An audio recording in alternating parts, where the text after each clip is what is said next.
Ace Match Tuesday. We're back here.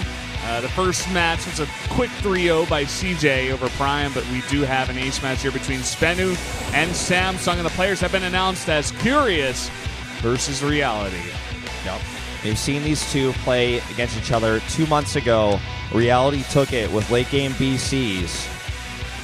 But we'll see what happens here. The prediction's pretty split at this point. 4-2 for Curious. Team Salmon sticks together. It's kind of funny. The caster actually asked to be switched to Reality, but I guess they didn't update that. So actually, it is Koreans versus foreigners right now. Or Curious versus Reality. I don't think they switched it because I think they wouldn't allow him to just copy Daehyun, which is exactly what he did. No, that's the name of the game for round 4 predictions. Copy Daehyun. Guys, we're about to jump into this ace match. It's going to be pretty sick. A really gigantic map. As you said, it's going to be on Iron Fortress. These two guys are super late game players. Curious versus Reality in the ace match right now.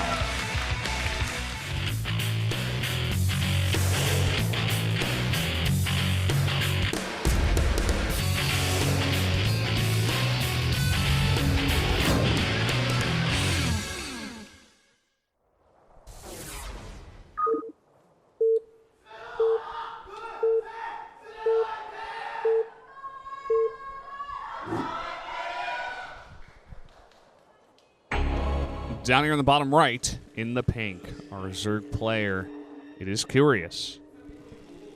And up here to the top left in blue for Samsung, it's Reality. Cross spawns, man. I've got my Bacchus for this one.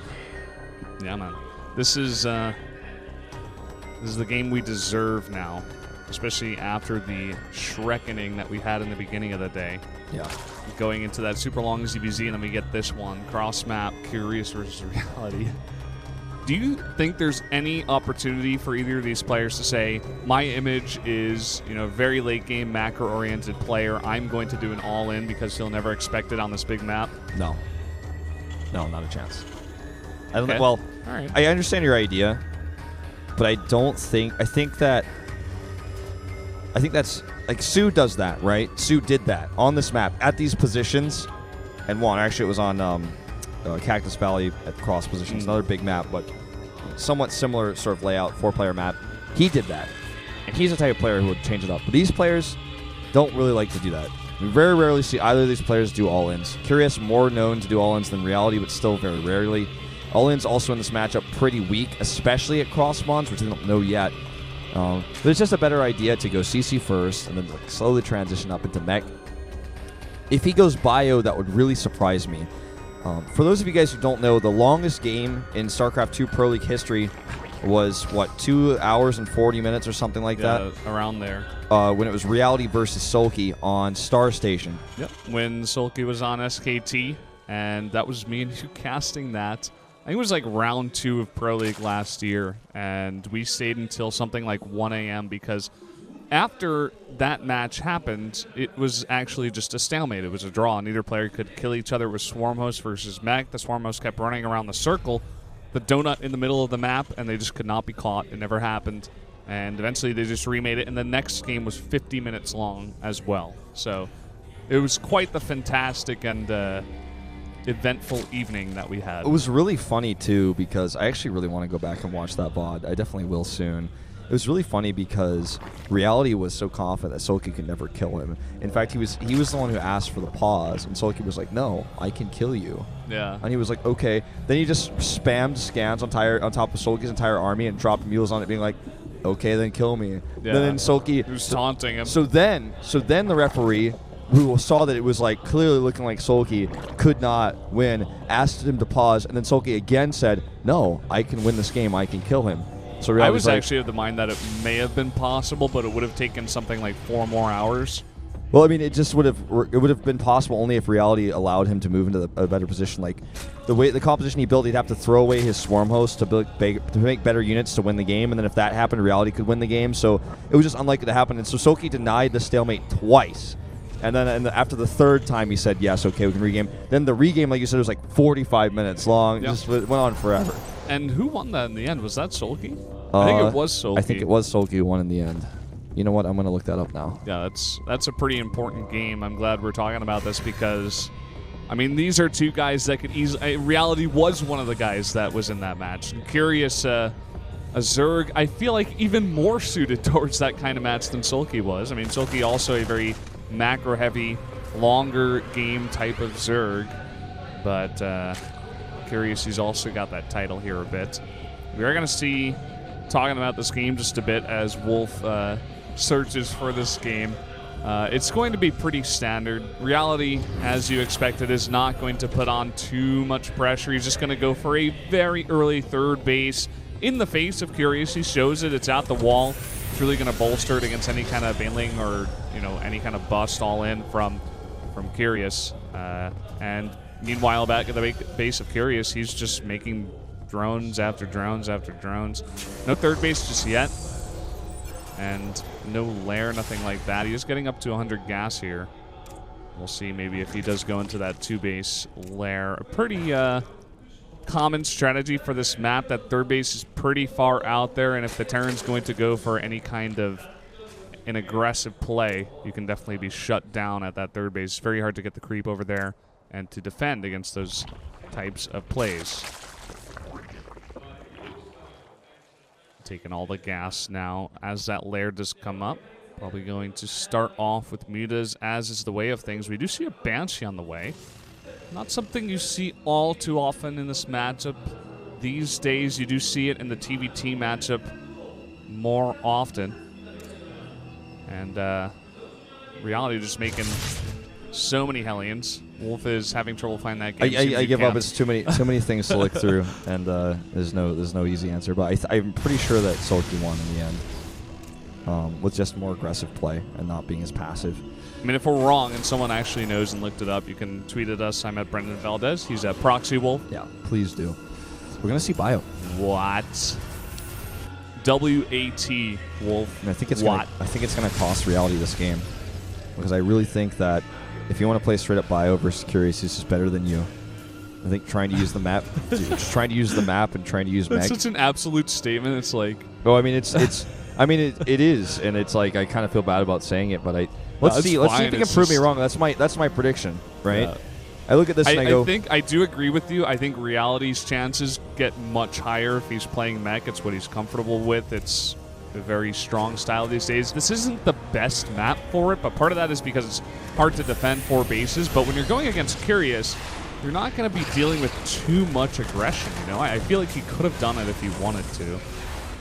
Anyway, well, a quick Spire, which is good against mech, but obviously not as good against Bio. This Banshee's getting a lot of damage done, like way too much damage done. Like, how much more damage can he possibly get done?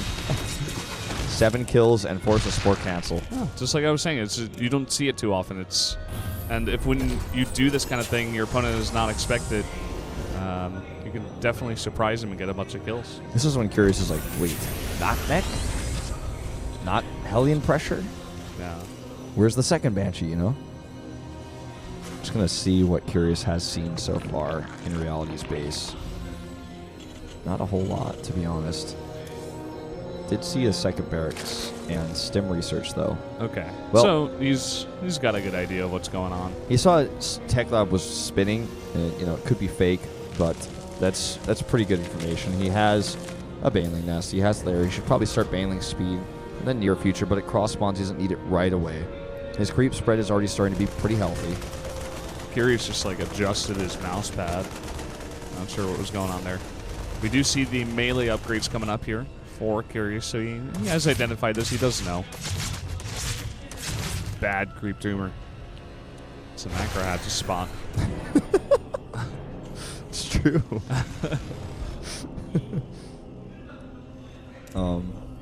It's gonna like recede the creep off the edge of the base like ever so slightly. Muta's coming around here, grouping up towards the front of the base of Reality, but not finding too much damage just yet. There's a turret and a bunker here at the third base. He just wants to slow down this push. He's doing a decent job of it so far. Only 2 kills here, but Overseer helping to spot where that army is on its way back. That creep spread's going to continue to slow this push down as well. He's going to give the Banelings creep speed at least if they have to engage. Baneling speed itself is a long way away because he did wait so long to get that. 2-2 on the way now for Reality's units. And that combat shield about to finish. He's getting a very quick burrowing claws for those Widow Mines. Drilling claws, I should say. Yeah. Combat shield's going to line up here as well.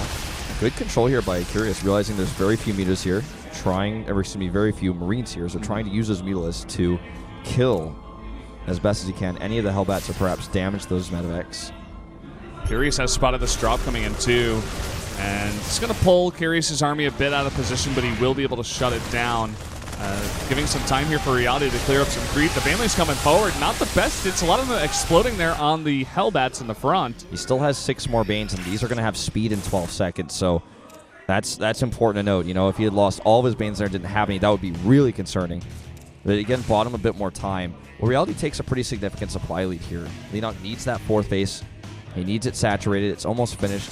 The Mutilas have not done enough damage for how early he committed to them. Let's see if he can do a bit more damage with this push here. He's got a lot of Widow Mines with that drilling claws, as you mentioned, pumping out 2 at a time, going up to 7 now. Oh, going for the snipe here. Pretty incredible control. Oh, that shot does get off, but still really nice control out of Curious so far. Yeah, he needs more time, though. His creep spread is trying to buy that for him. Another tumor goes down, as well as an Overlord. He's going to supply block Reality here. 2-2 on the way, about to finish right now. It's a very nice upgrade to have. And he's parade pushing across the map. The mutas are all out of position. Ooh, some decent Baneling hits here off screen. And also, the mutalists are just looking for drops. They found another drop ship. But if he hits this base, if he can kill this base, it's going to be a big game changer. Look at the position with the Widow Mines at the bottom of the ramp. So difficult for Curious to actually engage into that. It's still very hard to get to that hatchery, though. Just the way the map is designed, you have that ramp so far away. You have a spine crawler as well as that extractor in the way, too. Here we go, poking forward, trying to get the hits there with the Banelings. Good, careful control here from Curious. He's going to lose that spine crawler, which gives Reality a lot more room to do damage. I feel like the key here is to try to eliminate the Widow Mines, but with all that bio support plus the Thor, this is just a great siege up position here for Reality. He's clearly practiced the strategy a lot. He's slowing coming in here. Oh, the surround from Curious. He's going to set off a ton of Widow Mines in the back there, but will he be able to actually clear this up? Fantastic micro there with the Thor into the medevac. Picks it up again and again. A great micro. That Thor has right now 4 hit points left. 4 health on that Thor.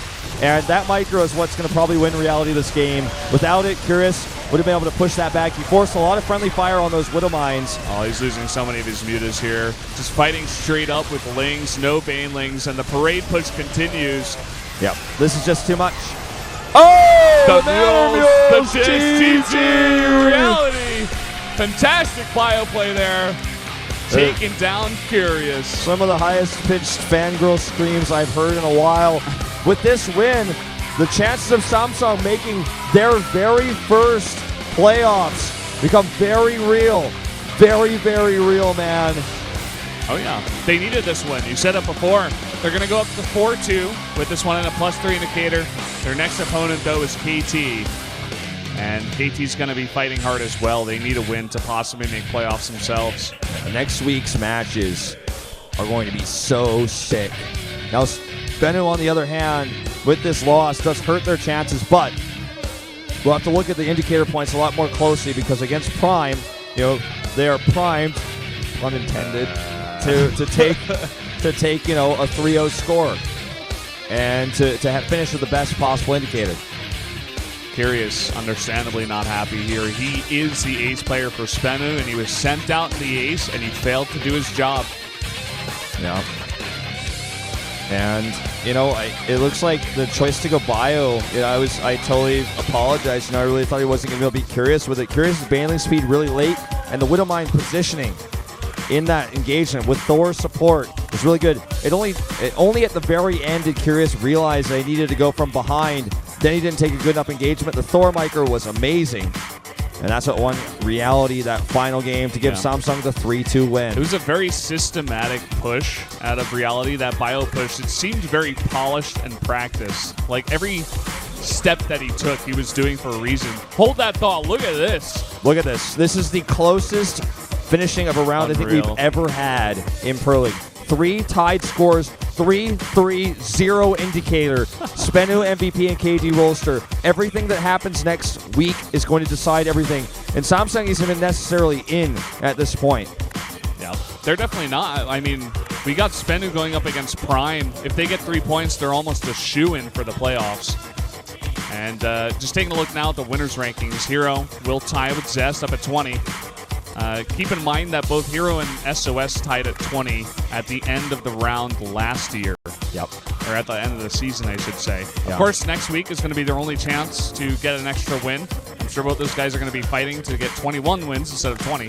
Yeah, this is actually pretty close in this as well. It's starting to feel more like last season in that regard, but Yeah. everything else is starting to feel more like a totally new beast because